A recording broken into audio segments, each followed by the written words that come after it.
Welcome to Moonbeam, where every tale is a new adventure. I'm Edith, your narrator tonight. Benji the beaver was the best dam builder on Pine River.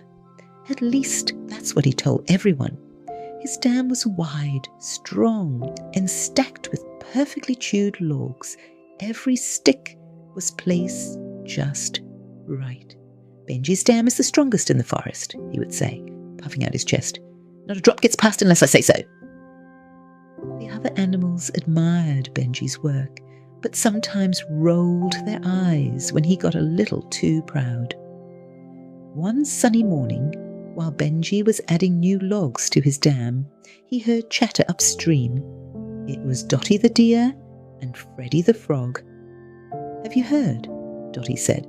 The snow is melting fast in the mountains. The river's going to rise. Benji frowned. My dam can handle anything, he said confidently. Let the river rise. But that afternoon, dark clouds gathered. Rain poured down, and thunder cracked above the trees. The peaceful Pine River turned wild and loud. Branches rushed by, and the water foamed at the edges. Benji hurried outside and looked at his dam. It was holding, for now. Just then, a panicked voice shouted from the trees, Benji, Benji! It was Penny the possum, slipping down the muddy hill. The lower forest is flooding. The animals need to get across the river to the higher ground, but your dam is blocking the way. Benji blinked. What? My dam? But it's perfect. No one can swim across. The current's too strong, and your dam's blocking the footpath, Penny cried. We need to open it now. Benji's stomach twisted. All his hard work, all those perfectly placed logs, gone? But my dam, he whispered. Just then, lightning flashed. A tree nearby cracked and fell. Benji knew what he had to do. Let's go, he shouted. He ran to the middle of the dam and pulled out the centre log.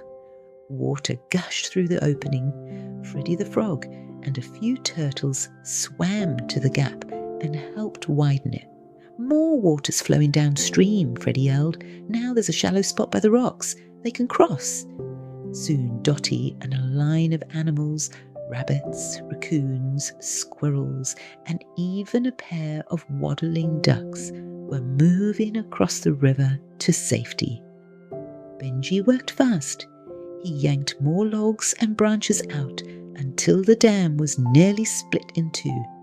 By the time the last animal had crossed it, the rain had slowed and the river's roar had quieted. The flood had passed and the forest grew still again. Benji slumped down, soaked and tired.